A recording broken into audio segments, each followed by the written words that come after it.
तरह के क्वेश्चंस लिए, चाहे आपकी हिस्ट्री के हैं, कल्चर के हैं, भूगोल के हैं, इंडिया वर्ल्ड करंट के हैं, राजस्थान की पॉलिटी के हैं और इसके साथ साथ आपकी इंडिया की पॉलिटी के प्रश्न। तो आ जाओ, ये प्रश्न आपको एग्जाम में रिपीट होते हुए दिखेंगे, हूबहू मिल जाएंगे आगामी परीक्षा के अंदर। तो ये सीरीज जैसा आपने कहा था कि सर ले आओ, तो मैंने लगातार आपके लिए सीरीज स्टार्ट कर दी। पहला प्रश्न जवाब देना सभी साथी, लालदास जी की समाधि कहां बनी हुई? लालदास जी का प्रश्न आरएस में, ईओआरओ में, अगले पिछले जो 2-3 महीने थे उसमें इतनी बार पूछा गया था, बच्चों ने तो लालदास जी के ऊपर पीएचडी कर ली। तो मैंने कहा मैं भी प्रश्न ले लेता हूं आपके लिए। तो बताइए मुझे आप, लालदास जी की समाधि के बारे में पूछा गया प्रश्न है। सबसे पहले मैं बात करूंगा लालदास जी का है वो जन्म कहां हुआ था, जाति से ये क्या हुआ करते थे, और इसके साथ साथ इनकी मृत्यु है वो कहां पर हुई थी, और मृत्यु के साथ साथ इनका जो मंदिर बना हुआ है ना, समाधि, मृत्यु और इनके साथ साथ हम बात करें मृत्यु और पीठ दोनों एक ही जगह पर है। तो इनके संबंधित प्रश्न इतना पूछा जाता, पूछो बताओ, आंसर करो फटाफट। बहुत बढ़िया, शाबाश, ये आंसर करें बच्चे की नगला जहाज भरतपुर के अंदर इनकी समाधि बनी हुई है। बिल्कुल सही कहा, जो इनकी समाधि है बेटा शेरपुर के अंदर है। समाधि कहां है? शेरपुर के अंदर है, नगला जहाज नहीं है, शेरपुर में समाधि है, जो कि आपके कोटपुतली बहरोड जिले में है। कहां पर है? कोटपुतली बहरोड जिला, नया जिला के अकॉर्डिंग आप लोगों को बता रहा हूं जीके। कोटपुतली बहरोड जिला, याद रखो यार, कोटपुतली बहरोड जिला, तो नवीन जिलों के अनुसार तो आपको पढ़ना ही पड़ेगा। तो कोटपुतली बहरोड जिला। नगला जहाज के अंदर सर क्या है, नगला में क्या है बता दीजिए। नगला के अंदर इनकी मृत्यु हुई थी, समाधि है वो आपके कहां पर है? नगला के अंदर। और ये नगला जहाज जो है आपका, ये भरतपुर के अंदर है। कहां पर है? नगला जहाज भरतपुर के अंदर है, ये भी याद कर लो। लो जी, इनके संबंधित प्रश्न आते हैं। एक ये पूछा जाता है कि ये क्या थे, जाति से मुसलमान थे, मेव जाति के मुसलमान थे। क्या थे? जाति से मेव मुसलमान थे। और कितनी बड़ी बात देखो, मेव मुसलमान होते हुए राम भक्त थे। क्या थे? राम भक्त थे मुस्लिम, लेकिन भक्ति किसकी करते थे? राम जी की भक्ति करते थे। और इनका जो जन्म है वो भी लिखो धौली दूब के अंदर होता है। जन्म कहां होता है इनका? धौली दूब। और धौली दूब जो है, आई लव दूब। गुरुजी सुबह सुबह दूब के ऊपर चलना मुझे बहुत अच्छा लगता है। आई लव दूब, दूब से याद करो अलवर, आई लव अलवर। ये आपकी कहां पर होगी? अलवर के अंदर होगी, याद रखिए। बहुत अच्छा प्रश्न है। अब बढ़िया तरीके से पढ़ो, शानदार तरीके से पढ़ो, ठीक है? ओके, आप बहुत अच्छे हो, मैं तो अच्छा हूं, आप लोग भी बहुत अच्छे हो, ठीक है? अच्छा, लखनऊ के लाडे तो तुम हो ही, इसलिए अभी पढ़ते नहीं हो, और पढ़ने वालों को नौकरी लगेगी। चलो, याद हो गया। दौड़ी दूब के अंदर जन्म होता है, शेरपुर में क्या होती है? समाधि, नगला के अंदर मृत्यु और पीठ। ये प्रश्न सीधा सीधा परीक्षा के अंदर आता है, वेरी इंपॉर्टेंट। भाई जो नौकरी लगना चाहता है वो अपने इस चैनल को सब्सक्राइब कर दे, है ना? मेरा आशीर्वाद तुम सबके साथ में। अपने इस चैनल को सब्सक्राइब करो, अपने सभी दोस्तों को जोड़ो। गुरुजी से आशीर्वाद पाने का सबसे बढ़िया रास्ता, जुड़ जाओ अपने इस चैनल से, ठीक है? आशीर्वाद लग जाएगी नौकरी। हाँ, अगला प्रश्न देखिएगा, यहाँ बात करते हैं क्योंकि ऐसी सीरीज में लाता रहूंगा, चिंता न करें। 4 हाथ वाले देवता के रूप में कौन से लोक देवता प्रसिद्ध है? कल्ला जी महाराज। कल्ला जी की बात करें, मीरा जी के भतीजे। मीरा जी इनकी क्या हुआ करती थी? बुआ हुआ करती थी। चित्तौड़ के तीसरे शाखे के अंदर वीरगति को प्राप्त हुए थे, चित्तौड़ का तीसरा शाखा। तो याद करो, चित्तौड़ का जो थर्ड शाखा हुआ था, जिसमें केसरिया और जौहर दोनों हुए थे, कब की बात है? 1567-68, जब अकबर का हमला होता है, जयमल राठौड़ को अपने कंधों पे उठा करके लड़े थे। तो 4 हाथ वाले देवता के रूप में प्रसिद्ध हुए। इनकी एक पीठ है, याद रखिए, इनकी जो मंदिर है वो रनेला में बना हुआ है, रनेला शलुम्बर के अंदर। ये प्रश्न आता है कि बताओ, रनेला शलुम्बर के अंदर इनकी क्या है जो मंदिर बना हुआ है? Very very important. यहां पर इनका क्या है? रनेला के अंदर, सलुम्बर रनेला के अंदर क्या है? पीठ है या इनका मुख्य मंदिर है। यह प्रश्न एग्जाम में पूछा जाता है, बार बार पूछा जाता है। इसके साथ साथ एक प्रश्न ये आता है कि सामलिया डूंगरपुर के अंदर भी इनका एक मंदिर है ना, तो वो भी याद कर लेना। कहां पर? सामलिया। ये जगह याद कर लो, इनसे संबंधित जो स्थान है। देखो, सब कुछ नहीं पढ़ना है एग्जाम के लिए, एग्जाम के लिए वही पढ़ना है जहां से सीधे सीधे प्रश्न एग्जाम में आ रहे हैं। इसके अलावा कुछ भी मत पढ़ो। तो सामलिया डूंगरपुर रनेला, इनकी जो पीठ है या मुख्य मंदिर, आपके कलाजी भगवान, कलाजी महाराज, 4 हाथ वाले देवता, इनके संबंध में याद रखना। इनकी छतरी का प्रश्न कई बार एग्जाम में आता है कि जो कलाजी महाराज है इनकी छतरी कहां पर है? तो भैरव पॉल, जो आपकी चित्तौड़गढ़ दुर्ग के अंदर भैरव पॉल है ना, भैरव पॉल चित्तौड़ दुर्ग, भैरव पॉल चित्तौड़ दुर्ग, वहां पर आपकी क्या बनी हुई है? छतरी बनी हुई है। तो ये बहुत ही प्यारा प्रश्न है। छतरी कहां पर है? मुख्य पीठ कहां पर है? कौन से शाखे में वीरगति को प्राप्त हुए थे? और 4 हाथ वाले लोक देवता कल्ला जी राठौड़। बहुत बढ़िया प्रश्न। आगे आ जाओ। फिर देखिएगा किणसरिया। किणसरिया जो नागौर के अंदर है, वर्तमान में नागौर में नहीं है, वर्तमान में है ये आपका डीडवाना कुचामन जिला, है ना? पहले अधीनस्थ बोर्ड का प्रश्न है, मैं एज इट इज उठा के लेके आया हूं। डीडवाना कुचामन जिला, नया जिला, जहां पर देखो नया जी के पढ़ा रहा हूं यार। 1000 लाइव होने वाले, फटाफट शेयर करो सभी दोस्तों के बीच में। वेरी इंपॉर्टेंट, आपका किणसरिया जो डीडवाना कुचामन जिले में स्थित है, ये किस देवी का मंदिर है? ये क से किणसरिया, क से केवाई माता। एग्जाम में जो प्रश्न आता है वो है, ये है कि दैयाओं की जो कुल देवी है ना, दैया राजपूतों की कुल देवी कौन है? केवाई माता है। तो ये याद रखना, आपका दैया वंश की कुल देवी, दैया वंश की क्या है? कुल देवी। ये प्रश्न आता है परीक्षा के अंदर, बस इससे अलावा कुछ नहीं पूछा जाता। ये पूछा जाता है किणसरिया में किसका मंदिर है और ये किन की कुल देवी है, इतना प्रश्न एग्जाम में पूछा जाता है। यहाँ पर काड़ा गोरा भैरव की भी मूर्ति स्थित है मंदिर परिसर के अंदर। सुंदा माता जालोर हो गया, आई माता है तो ज्योत जलती रहती है, बिलाड़ा जोधपुर के अंदर है ना। मोदरा या महोदरा माता है जो आपके, वो कहते हैं बड़े उदर वाली देवी, याद रखिएगा। भद्र का संबंध किससे है? ये संस्कार से संबंधित है। आपके एग्जाम में जो सिलेबस में दे रखा है, राजस्थान का जो कल्चर है ना, राजस्थान की कल्चर के अंदर प्रश्न दे रखा है कि भद्र क्या होता है। भद्र का मतलब होता है, तो देखो किसी की मृत्यु हो जाए घर में, तो ये आपका जो है अंत्येष्टि संस्कार, जब किसी की मृत्यु हो जाए तो बाल काटे जाते हैं, मुंडन किया जाता है, उसे ही क्या कहते हैं, भदर कहते हैं। तो मुंडन या सिर के बाल काटना ये भदर संस्कार कहलाता है, याद रहेगा सभी को। अगला देखो, कोटा का जो दशहरा मेला है जो माधव सिंह प्रथम के समय में शुरू हुआ था, याद रखना है, माधव सिंह प्रथम के समय कोटा का दशहरा मेला बहुत इंपॉर्टेंट है, वेरी वेरी इंपॉर्टेंट है। कैथून कोटा का फेमस है, माधव सिंह फर्स्ट के समय में शुरू होता है, लेकिन उमेश सिंह सेकंड के समय में लोकप्रिय होता है। उमेश सिंह सेकंड के समय में लोकप्रिय हुआ था, बहुत फेमस हुआ था। एक मुझे कमेंट बॉक्स में बताओ कि दशहरा मेला है जो आपके कोटा का फेमस है, लेकिन इंडिया में दशहरा मेला कहां पर है? अगर हम बात करें आपके इंडिया में कहां का फेमस है तो मैसूर कर्नाटक का बहुत प्रसिद्ध है आपका दशहरा मेला, याद करिएगा। घर बैठे किताब मंगा लेना, 4th ग्रेड की मेरी वाली बुक, 7 अप्रैल को जो नया सिलेबस आया था उसके अकॉर्डिंग एक ही किताब के अंदर पूरा सिलेबस 5 दिन के अंदर अंदर आपके घर पे किताब आ जाएगी। 946097144550, ये जो व्हाट्सएप नंबर दिया है ना 1450 लास्ट में, इस पे व्हाट्सएप करना, पेमेंट करना, 5 दिन के अंदर बुक आपके घर पे आ जाएगी। मार्केट में जाओ उससे पहले आपके घर पे, और बिल्कुल आपको डिस्टर्ब नहीं होना है, किताब घर पे मंगा देना। और ये बैच जो अपना 4th ग्रेड का है 899 में अभी भी शुरुआती 500 विद्यार्थियों के लिए अवेलेबल है, आज ही ज्वाइन कर लेना। बैच का लिंक इसी वीडियो के नीचे दिया हुआ है। हाँ जी, देखो पढ़ने वाली चीजें बहुत कुछ नहीं पढ़ना है, मैं फिर से कह रहा हूँ। इस 4th ग्रेड एग्जाम की कट ऑफ 70% के आसपास और अलग अलग कैटेगरीज के अंदर 65% के आसपास रहने वाली है। 70% के आसपास जनरल ओबीसी वाले बच्चे आराम से सिलेक्ट हो जाएंगे। 60,000 में आप क्या एक्सपेक्ट कर रहे हो, है ना? 60,000 में कट ऑफ आप 70%, 72% लास्ट है, 70 के आसपास लग जाओ यार नौकरी। तो जो जिंदगी में जो सपना देखा था कि रोल नंबर वाली पीडीएफ के अंदर नाम आना चाहिए, ये सुनहरा मौका है। इससे इतना मोटिवेशन मिलेगा कि आप आरएस भी बन जाओगे, दिमाग में इतना होता है ना कि मनोबल इतना बढ़ जाएगा कि आप बड़े एग्जाम की भी तैयारी कर लोगे। यार मैं तो एग्जाम निकाल लिया, गवर्नमेंट एग्जाम निकाल लिया, निकाल लो यार, है ना? जयपुर में स्थित जो आपका, यहां बात करें जयपुर स्थित जो आपका गोविंद देव जी मंदिर है, गोविंद देव जी जो मंदिर है वो कौन से संप्रदाय से संबंधित है? देखो गोविंद देव जी जो मंदिर है वो आपका गौड़ीय संप्रदाय की संबंधित है ना। एक होता है वल्लभ संप्रदाय, भगवान श्री कृष्ण के बाल रूप की जिसमें पूजा की जाती है वो वल्लभ संप्रदाय होता है, और ये है आपका गौड़ीय संप्रदाय। तो गौड़ीय संप्रदाय की पीठ कहाँ है? गोविंद देव जी मंदिर आपका जयपुर के अंदर है। सर अब की बार आईफोन मेरे, अच्छा आईफोन तो फिर पटवार वीडियो बैच का स्टूडेंट होना चाहिए, माइंड मैप का लैब असिस्टेंट बैच का स्टूडेंट होना चाहिए, रीट बैच का स्टूडेंट होना चाहिए। अब 4th ग्रेड वाले बैच को तो मैं सम्मानित कर सकता हूँ, आईफोन दूंगा तो फिर मैं इतने पैसे कहां से लाऊंगा? कुछ बैच के लिए घोषणा की हुई है, लेकिन मेरा आशीर्वाद सबके साथ में, नौकरी लग जाओ, वो आईफोन से भी बड़ी चीज, आईफोन सब है, कोई बात नहीं, है ना? टॉपर को तो दे ही सकता हूँ, ओके, टॉपर को दे दूंगा, चिंता मत करो, ओके। तो गौड़ीय संप्रदाय जयपुर, जयपुर के राजा, जयपुर के शासक के रूप में फेमस है, कौन है? आपके गोविंद देव जी भगवान प्रसिद्ध है। देखो आगे बात करें हम, अनेक खिड़कियों और झरोकों से सुसज्जित, अपन तो सीधी बात करें किसकी? खेतड़ी महल। खेतड़ी महल का बहुमंजिला जो भवन है वो लखनऊ के भूल भुलैया और जयपुर के हवा महल जैसा हमें दिखता है। तो शेखावाटी के इस हवा महल, शेखावाटी का हवा महल या राजस्थान का दूसरा हवा महल का निर्माण खेतड़ी के महाराजा भोपाल सिंह ने गर्मियों में रेस्ट के लिए बनवाया था। ये कहां पर स्थित है? तो झुंझुनू में नहीं है, ये आपके कहां पर है? खेतड़ी में। और बाकायदा ये क्वेश्चन आपके पूछा गया था अधीनस्थ बोर्ड के द्वारा, बहुत ही प्यारा क्वेश्चन है, वो पूछा गया था। ये आपका खेतड़ी महल, वेरी इंपॉर्टेंट, याद करिएगा, खेतड़ी महल। आंसर करो, झुंझुनू में है या खेतड़ी में? हाँ, इसमें थोड़ा कंफ्यूजन हो जाता है बच्चों के। बहुत बढ़िया, शाबाश। एक हकीकत बताओ ना, इस क्वेश्चन में अभी जैसे मैं भी आंसर आपको एक मैंने टिक किया था, है ना? किया था कि नहीं किया था, ये बताओ, आंसर करो मुझे, ये बताओ खेतड़ी में स्थित है या झुंझुनू में स्थित है? ये अधीनस्थ बोर्ड ने बड़ा अच्छा क्वेश्चन पूछा था, ए या सी, ए या सी, बताओ फटाफट। बहुत बढ़िया, बहुत बढ़िया, लगातार तुम लोग इस क्वेश्चन के ऊपर मैं थोड़ा रुका हूं, वेरी इंपॉर्टेंट है, ओके बताओ, वेरी इंपॉर्टेंट, मोस्ट इंपॉर्टेंट। देखो मेरे भाई, खेतड़ी महल झुंझुनू शहर में है, खेतड़ी स्थान जो है वहां नहीं है। और मुझे बहुत अच्छा लगा था जब मैंने ये क्वेश्चन पहली बार देखा था, जब बोर्ड ने पूछा था, तो पूछने का तरीका देखो, झुंझुनू के अंदर है ना, खेतड़ी में नहीं, ये गलती मत कर देना, ठीक है? ओके, बहुत बढ़िया, बहुत बढ़िया, सी, वेरी वेरी इंपॉर्टेंट, हो गया याद। देखो इस तरह से तो थोड़ा याद रखना है, ठीक है?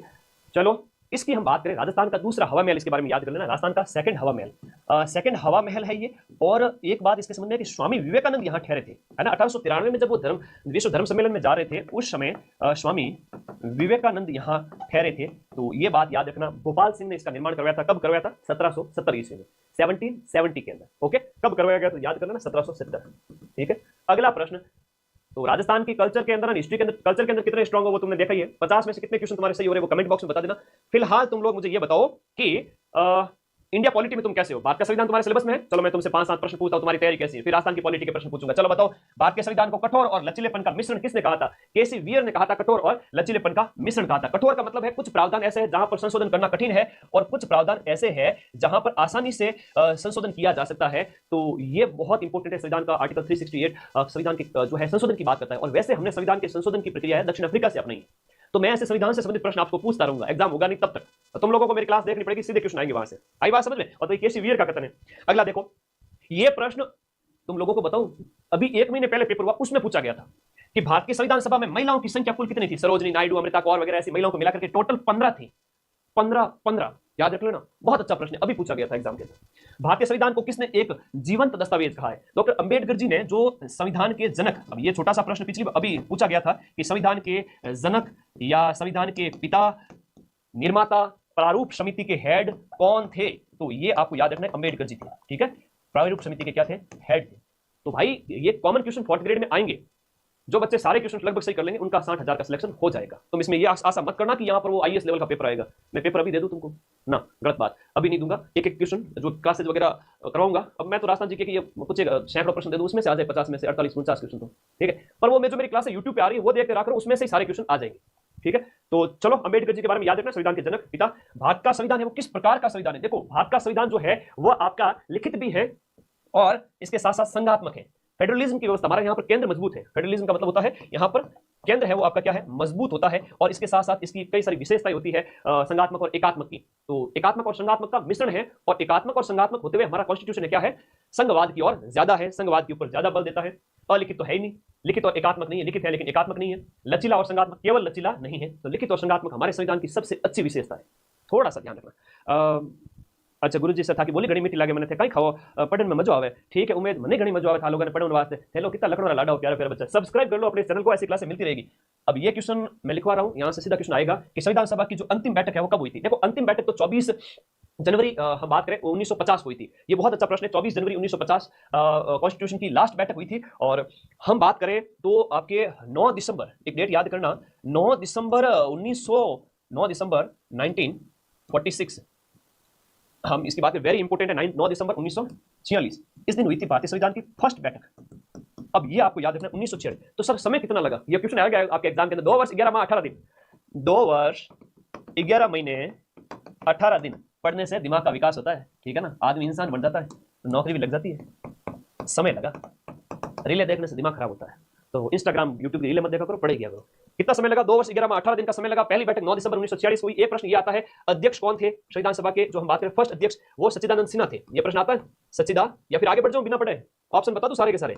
हाँ, सच्चिदानंद सिन्हा ये अस्थायी अध्यक्ष हुआ करते थे। लेकिन 11 दिसंबर को ही आपके स्थायी अध्यक्ष मिल गए थे, राजेंद्र बाबू, राजेंद्र प्रसाद स्थायी अध्यक्ष बन गए थे, स्थायी अध्यक्ष। तो स्थायी अध्यक्ष थे, और ये थे क्या? अस्थायी। तो अस्थायी तो सच्चिदानंद सिन्हा याद कर लेना, और स्थायी का पूछे ना तो राजेंद्र प्रसाद जी कर लेना। पहली मीटिंग आपकी 9 दिसंबर को, 2 वर्ष 11 माह 18 दिन का समय लगा। 24 जनवरी 1950 को संविधान की अंतिम बैठक हुई, और 26 नवंबर को अंगीकृत, अधिनियमित और आत्मार्पित किया गया। यह प्रश्न अभी पूछा गया था कुछ समय पहले। 26 नवंबर 1949 को भारत का कॉन्स्टिट्यूशन अंगीकृत किया गया, अपनाया गया, आत्मार्पित किया गया। एक ही बात है, इस स्लाइड में से एक प्रश्न 4th ग्रेड के एग्जाम में आएगा, स्क्रीनशॉट ले लो, ले लो स्क्रीनशॉट भाई, आएगा। अभी से तैयारी करे तो लैब असिस्टेंट में सिलेक्शन हो जाएगा क्या? हर्ष पूछ रहा है। मेरे प्यारे हर्ष, अगर तू 2-2.5 महीने भी ढंग से बैठ जाना तो भी कोई भी एग्जाम निकाल सकता है। शर्त यह है कि खुद के ऊपर कॉन्फिडेंस और रोजाना की नियमित अच्छी वाली स्टडी। तो यार पढ़ ले बेटा, कोई लंबे टाइम से आप पढ़ते आ रहे हो किसी सब्जेक्ट को, 2 से 3 महीने भी दे देते हो तो भी सिलेक्शन हो जाता है। हमने तो निकाले हैं 2 से 3 महीने या कुछ कम टाइम में भी एग्जाम, क्योंकि लंबे समय से पढ़ते आ रहे थे, कभी कोई एग्जाम नजदीक आया, फाइट किया, निकल गया। तो वो चीजें हमने फेस की है। आप लोगों को एक चीज बता देता हूँ, खूब समय है, आप लोग क्यों नहीं करते हो? समय बर्बाद करना है बस। जब कोई राज्यपाल राज्य के राज्यपाल पद धारण के साथ साथ यदि अन्य राज्य के राज्यपालों के रूप में भी पद धारण करता है एक राज्य के अलावा, तो उसके उपलब्धि और भत्ते के विषय में कौन निर्णय करता है? राष्ट्रपति है, वो आदेश अवधारित करेगा। आप राजस्थान के साथ साथ यूपी का भी राज्यपाल आपको बनाया गया है, तो राष्ट्रपति उसके वेतन भत्ते वगैरह सब निर्धारित करेंगे। ठीक है, एप्लीकेशन के अंदर रोजाना लाइव क्लास आ रही है वीरू, रोजाना लाइव क्लास आ रही है। आप ऐप के अंदर क्या करो, जम के पढ़ो ऐप के अंदर, और यूट्यूब पे प्रैक्टिस करो। और ये जो किताब है ना 4th ग्रेड वाली, ये हर बच्चे के पास में होनी चाहिए। भारतीय संविधान में राज्य मंत्रिपरिषद का उल्लेख किस भाग और अध्याय में किया गया? राज्य मंत्रिपरिषद मतलब कि स्टेट की जो आपकी मंत्रिपरिषद की बात कही गई, जो कि 15 गुना से ज्यादा नहीं होगी, उनकी पर बात कहा गया है ना। तो बहुत अच्छा प्रश्न है ये, स्टेट की टोटल सीटों का हम कहें तो राज्य मंत्रिपरिषद का जो उल्लेख है कौन से भाग में किया गया? भाग 8 अध्याय 4 के अंदर 163 से, लिखो संविधान के अनुच्छेद 163 से 167 तक, अनुच्छेद 163 से 167 तक। मूल रूप से 395 अनुच्छेद है ना, उसमें ये अनुच्छेद बताया गया राज्य मंत्रिपरिषद के संबंध में। 163, 64, 65, 66, 67 5 अनुच्छेद मंत्रिपरिषद के बारे में याद रहेंगे। भारतीय संविधान के अंदर राज्य विधानमंडल का उल्लेख कौन से भाग में? देखो, विधानमंडल का उल्लेख अलग है, मंत्रिपरिषद का उल्लेख अलग है। तो ये आपको यहां पर याद रखना है कौन से भाग के अंदर है। तो भाग 6 के अंदर, भाग 6 के अंदर अनुच्छेद 67 के बाद में 68 से लेकर के 212 तक, भाई 63 से लेकर के 67 तक तो मंत्रिपरिषद है, 68 से 212 स्टेट की जो है आपका जो विधानमंडल लेजिस्लेटिव असेंबली जो है, जैसे विधानसभा कहते हैं एक सदन होता है तब, और जिन स्टेट में 2 है तो विधानमंडल कह लेते हैं। आई बात समझ में ना? शेयर करो सभी फटाफट मिलके। संविधान के कौन से अनुच्छेद में हाईकोर्ट के न्यायाधीशों के वेतन भत्तों का प्रावधान किया गया? हाईकोर्ट के न्यायाधीशों के वेतन भत्ते हैं वो 221 के अंदर है। आपसे संविधान के पूछा जाए हाईकोर्ट के प्रावधान है ना, हाईकोर्ट के प्रावधान कॉन्स्टिट्यूशन के कौन कौन से अनुच्छेद के अंदर है? मैंने कल ही एक शॉर्ट्स डाला था यूट्यूब पे, कमेंट कल नहीं डाला था, आज डालूंगा, हाईकोर्ट के नए न्यायाधीश के बारे में शॉर्ट्स आएगा यूट्यूब पे, देख लेना, बढ़िया वाला क्वेश्चन सीधा एग्जाम में आएगा। 43rd मुख्य न्यायाधीश राजस्थान के अभी नए बने हैं, आज शाम को शॉर्ट्स आएगा यूट्यूब पे, देखना, इस वीडियो में नहीं बताऊंगा उसका आंसर, वो शॉर्ट्स देखना, ठीक है। तो हाईकोर्ट के प्रावधान है अनुच्छेद आपके 214 से लेकर के 231 हाईकोर्ट का प्रावधान है, और 123 से लेकर के आपके ये जो आपके अनुच्छेद 147 तक सुप्रीम कोर्ट के प्रावधान है। तो सुप्रीम कोर्ट अलग है, हाईकोर्ट तो स्टेट में होते हैं, आपके 25 न्यायालय हैं अपने पास हाईकोर्ट, उनकी बात करें। राजस्थान हाईकोर्ट की बात करें, अधिकतम 50 जो है न्यायाधीश, यहाँ पर अधिकतम न्यायाधीशों की संख्या है वो आपकी 50 है। अधिकतम जज की बात कही गई 50, इसमें से 38 तो हो चुके हैं। वर्तमान में नए कौन बने हैं तो बच्चे कमेंट बॉक्स में बता दो। हाँ, डॉली चौधरी, भाई आंसर सही बता रही। तो इसका आंसर यूट्यूब के शॉर्ट्स में मिलेगा, आज रात को मैं अपलोड करूंगा। अभी 42वें मनिंद्र मोहन श्रीवास्तव थी, इनको मद्रास हाईकोर्ट भेज दिया गया। मद्रास के एक बहुत बड़े जज, मद्रास हाईकोर्ट के चीफ जस्टिस, उनको राजस्थान भेजा गया है, जिनका नाम प्रभु के ऊपर है। चलिए वो एक सस्पेंस रखूंगा, और जिन बच्चों को पता है वो कमेंट बॉक्स में बता देना। मोहनलाल जी सुखाड़िया, वो 43वें नंबर के हैं वर्तमान जज जो है, ठीक है। शॉर्ट्स तो हर बच्चा देखता है, मेरा शॉर्ट्स अभी रिसेंट टाइम में आप हर बच्चा एक क्लास देखता है, रोजाना जो मैं शॉर्ट्स डालता हूँ, जीके का बढ़िया प्रश्न आता है यूट्यूब में, शॉर्ट्स आता है छोटा सा, उसमें 30 सेकंड एक जीके का प्रश्न पक्का 4th ग्रेड का। मोहनलाल जी सुखाड़िया सरकार के द्वारा राजस्थान के अंदर संभागीय व्यवस्था को 1962 में खत्म कर दिया गया था। और इसकी शुरुआत कब हुई? देखो शुरुआत कब हुई थी, खत्म कब किया गया? तो शुरू तो कब हुआ था? 1949 के अंदर हीरालाल जी शास्त्री के द्वारा। 1949 में हीरालाल जी शास्त्री द्वारा, हीरालाल शास्त्री सरकार के द्वारा जब वो सीएम थे तब इनके द्वारा शुरू किया गया था। शुरुआत में संभागों की संख्या 5 थी, बाद में 6 हुई, और 2005 के अंदर वसुंधरा राजे सरकार के द्वारा 7वां संभाग भरतपुर बना दिया गया, और बीच में अशोक जी आए, 10 संभाग कर दिए, है ना। तो फिर भजनलाल जी आए, उन्होंने वापस 7 संभाग कर दिए, यथावत जो थे पहले वही थे वो। तो अभी वर्तमान में 7 संभाग हैं और 41 जिले हैं, याद रखना। और इस संभागीय व्यवस्था को 1949 में शुरू किया गया, 62 में मोहनलाल जी ने खत्म कर दिया। पुनः कब स्टार्ट होता है, पुनः कब शुरू किया गया इस व्यवस्था को वापस? तो लिखिएगा, हरिदेव जोशी सरकार के द्वारा 1987 के अंदर, हरिदेव जोशी सरकार के द्वारा सीएम हुआ करते थे उस समय 1987 में वापस से आपकी संभागीय व्यवस्था को शुरू किया गया। अंतिम संभाग 2005 में बना था, और बीच में ये जो समितियां बनना, ये लफड़ा चल ही रहा था, तुम लोगों को पता ही है, ठीक है। हाँ, फालतू में हमारा जीके का लोड बजा दिया हमने, नया जीके पढ़ाया ऐप के अंदर 50 जिलों का, और फिर हमने वापस इसमें अपडेट करके 41 जिलों का पढ़ाया, तो हमारे तो दिक्कत ही हुई, ठीक है, पॉलिटिकल पार्टी की वजह से। चलो कोई नहीं, राम राम सबको, राम राम। कैसे हो तुम लोग सब, ये बताओ। गणितों की चल रही है। आज अगला क्वेश्चन बहुत बढ़िया। अलाउद्दीन खिलजी के पहला आक्रमण हुआ था अलाउद्दीन खिलजी का, उस समय हमीर देव चौहान ने रणथंभौर का नया सैन्य अधिकारी नियुक्त हटा दिया था, तो भोज को हटा दिया था। ये भीम सिंह और धर्म सिंह हमीर के सेनापति हुआ करते थे, हमीर के सेनापति, जिसमें भीम सिंह की क्या हो गई थी, मृत्यु हो गई थी जब आक्रमण हुआ उस समय, और नुसरत खां वगैरह अलाउद्दीन के सेनापति हुआ करते थे। इसमें एक प्रश्न आपको याद रखना है कि जो अलाउद्दीन का हमला होता है 1301 ईस्वी में, कब होता है? 1301 ईस्वी में। इसने मोहम्मद शाह और कै हबरू को शरण दी थी। हमीर ने किसको शरण दी थी? मोहम्मद शाह, और एक व्यक्ति था कै हबरू, जो ऑप्शन में नाम लिखा हुआ ना वही कै हबरू। इन दोनों को क्या दी थी? हमीर के द्वारा शरण दी गई थी। और हमीर के द्वारा जब इनको शरण दी गई थी ना, तो अलाउद्दीन खिलजी ने हमला किया था कि मेरे दुश्मनों को तुमने शरण कैसे दे दी। तो 1301 ईस्वी में हमीर के ऊपर हमला होता है अलाउद्दीन खिलजी का, क्योंकि अलाउद्दीन खिलजी थोड़ा डाकी टाइप का आदमी था, राजपूतानी की रियासतों को जीतना चाहता था। 1301 में हमीर के ऊपर हमला, ये जैतर सिंह का बेटा था हमीर, और हमीर के ऊपर कई सारे ग्रंथ लिखे गए हैं, है ना। हमीर महाकाव्य, नयन चंद्र सूरी, अच्छा प्रश्न एग्जाम में आता है। और 1303 में त से चित्तौड़, तो जो अलाउद्दीन का हमला 1303 में होता है वो चित्तौड़ पर होता है। फिर अलाउद्दीन का हमला 1308 में भी होता है, और 1308 के अंदर आगे प्रश्न आएगा शिवाना के ऊपर हमला किया गया। 1311 के अंदर भी हमला हुआ है, वो आपके जालोर पर होता है ना, कानरदेव। तो ये आपको याद रखना है, ये अलाउद्दीन के हमले हैं उस समय में मध्यकाल के अंदर, याद रखिएगा, वेरी इंपॉर्टेंट। अगला, अलाउद्दीन खिलजी ने किस दुर्ग को जीत करके उसका नाम खैराबाद कर दिया था? खिजराबाद तो चित्तौड़ किले का नाम रखा था, क्या रखा था? इसका नाम खिजराबाद रखा था। खैराबाद किसका रखा था? शिवाना फोर्ट। शिवाना की बात करें वर्तमान में बालोतरा जिले में आता है, कहां आता है? बालोतरा जिला। अब गुरुजी दुर्ग वगैरह हम तो पढ़ रहे हैं, लेकिन नया जीके पढ़ा दो, नया जीके पढ़ा दो। नया जीके कैसे पढ़ाऊं? नया जीके की अगर हम बात करें तो थोड़ा बहुत अपडेट करना है, थोड़ा बहुत अपडेट करना है, और वो ये है, आप लोगों को याद रखना है कि नवीन मैप लेके बैठो, थोड़ा बहुत अपडेट कर लो कि कौन सा किस जिले में है। तो खैराबाद है वो शिवाना किले का नाम है, 1308 ईस्वी में इस किले को जीता था। अगला देखो, राजस्थान के अंदर मोती खां, शीतल प्रसाद और तिलक राम के नेतृत्व में विद्रोह का बिगुल कहां बजा था? आबू के अंदर, है ना। आबू में एक सिपाही टुकड़ी थी, तो आबू सिरोही के अंदर विद्रोह हुआ था, और सिरोही जो आबू के विद्रोह के जो विद्रोही हुआ करते थे वो हुआ करते थे तिलक राम, मोती खां, शीतल प्रसाद। इनके नेतृत्व में ये लोग आगे कहां पर? आपके एरिनपुरा। तो एरिनपुरा में आकर विद्रोह का बिगुल बजाया। चलो दिल्ली मारो फिरंगी, ये नारा किसने दिया था? ये भी इन्होंने दिया था, चलो दिल्ली मारो फिरंगी। दिल्ली क्यों चलो? दिल्ली के अंदर कौन मुगल बादशाह बैठा है, तो बादशाह के नेतृत्व में चलो दिल्ली मारो फिरंगी, तो ये नारा किसने दिया, ये प्रश्न भी एग्जाम में आता है, तो एरिनपुर छावनी कर देना, ठीक है। तो ये आपको याद रहेगा, एरिनपुर छावनी, ठीक है। पाली और सिरोही, वहां पर इन्होंने बिगुल बजाया था और वो आगे थे। 21 अगस्त को विद्रोह किया था। कहां पर किया था? ये जो विद्रोह है वो आपका 21 अगस्त को होता है। वेरी वेरी इंपॉर्टेंट क्वेश्चन है, मोस्ट इंपॉर्टेंट। एरिनपुरा के अंदर 21 अगस्त को, 21 अगस्त 1857 क्या क्वेश्चन आवे। एक आता है जयदयाल और मेहराब खान ने कहां विद्रोह किया और उनको फांसी दी गई। ये प्रश्न बार बार एग्जाम में पूछा गया। एक बीकानेर का शासक जो है वो आपका सरदार सिंह हरियाणा तक लड़ने चला गया, ये अंग्रेजों के प्रति सहानुभूति को दिखाने के लिए। उसे टीबी परगना और वो गांव कुछ दिए गए तो राजी हो गया। ये क्वेश्चन एग्जाम में आते हैं। जयदयाल और मेहराब खान कोटा के विद्रोही थे। कहां के थे? जयदयाल और मेहराब खान।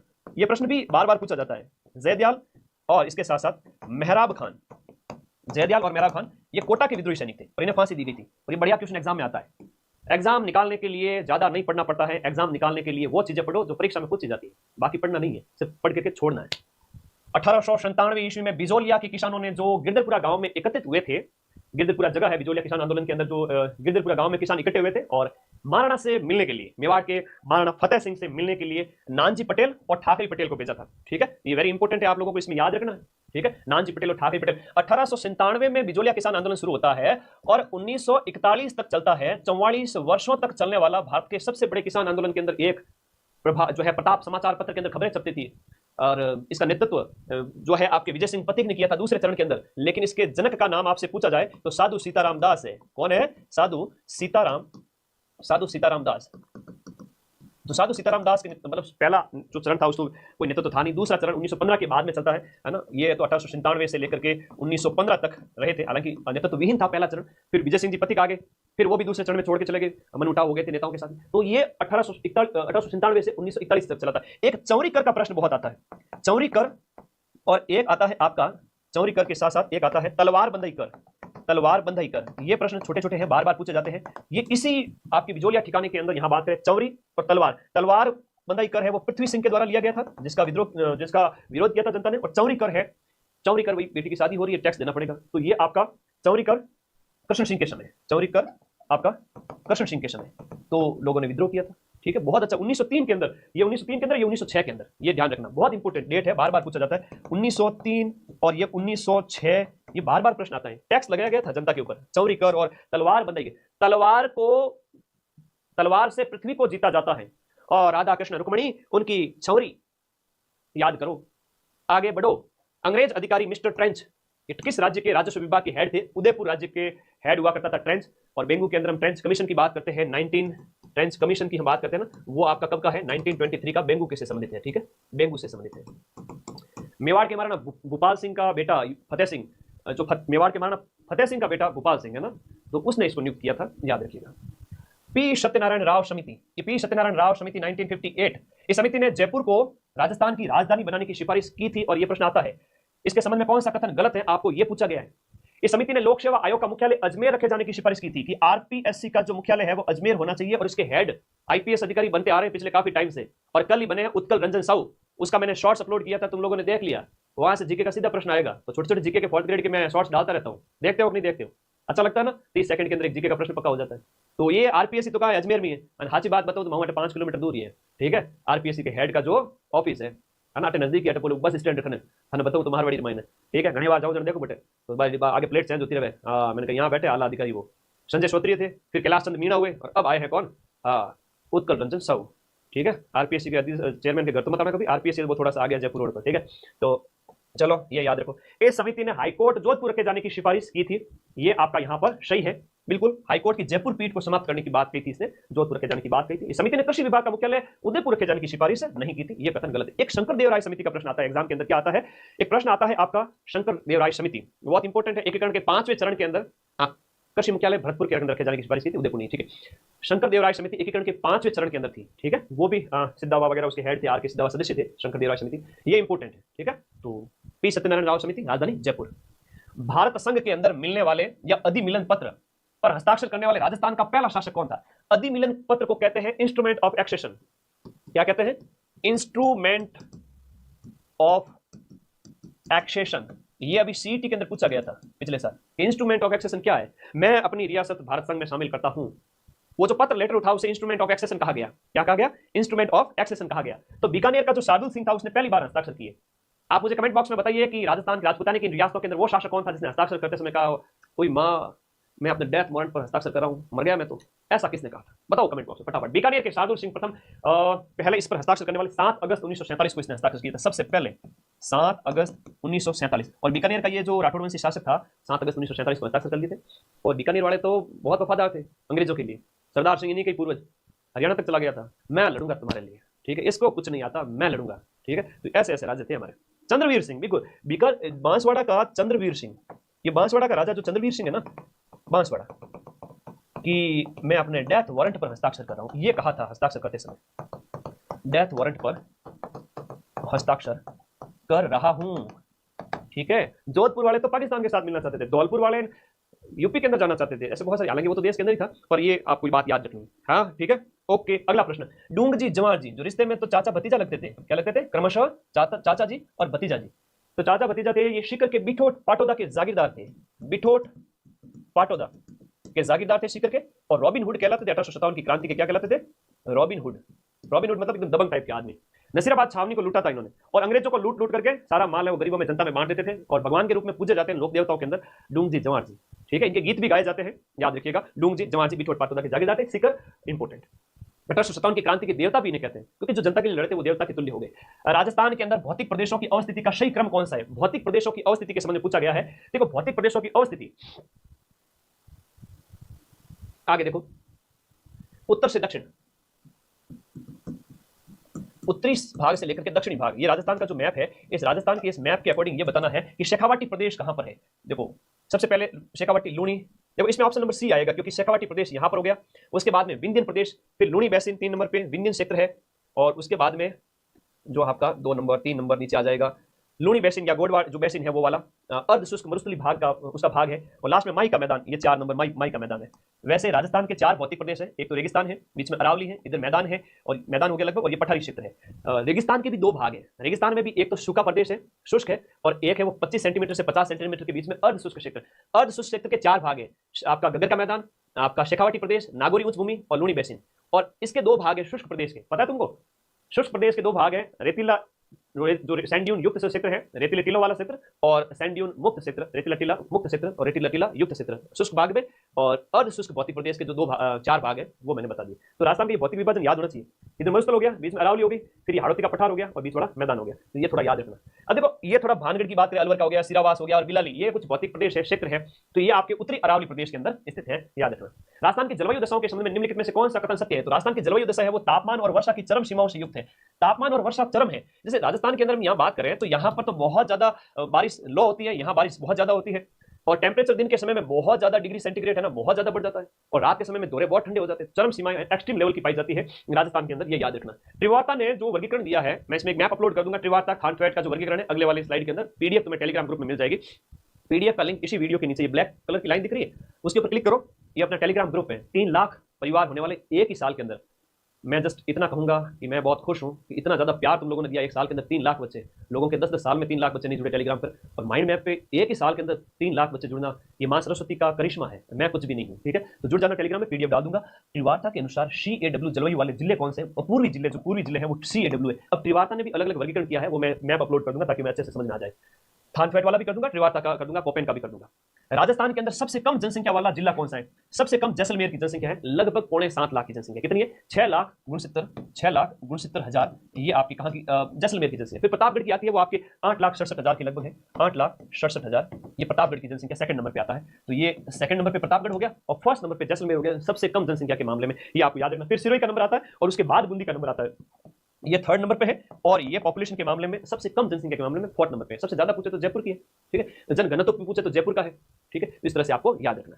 खैर सारी बातें एक साथ नहीं करूंगा, मैं ऐसी मैराथन लाता रहूंगा बैक टू बैक, और जो 50 प्रश्न जो राजस्थान जीके के आते हैं उनमें से अधिकांश प्रश्न मैं यूट्यूब से तुम्हारे मिला दूंगा, और थ्योरी तो तुम ऐप के अंदर जो अपना 4th ग्रेड का बैच है वहां पढ़ रहे हो। राजस्थान के अंदर पुरुष और महिला साक्षरता लिटरेसी की जो रेट है वो कितनी है? हमारे यहाँ पुरुष साक्षरता की जो रेट है वो 79% तो डाकी आदमी, पुरुष आदमी, शैतान आदमी, राक्षस आदमी हम लोग पढ़े हुए हैं, और नारी देवी सरस्वती लक्ष्मी 52% पढ़ी हुई है, अकॉर्डिंग टू 2011 की जनगणना के अनुसार। और अभी तो नारी बहुत ज्यादा पढ़ ली है, अभी तो ये आंकड़ा और ज्यादा हो गया, चिंता मत करो।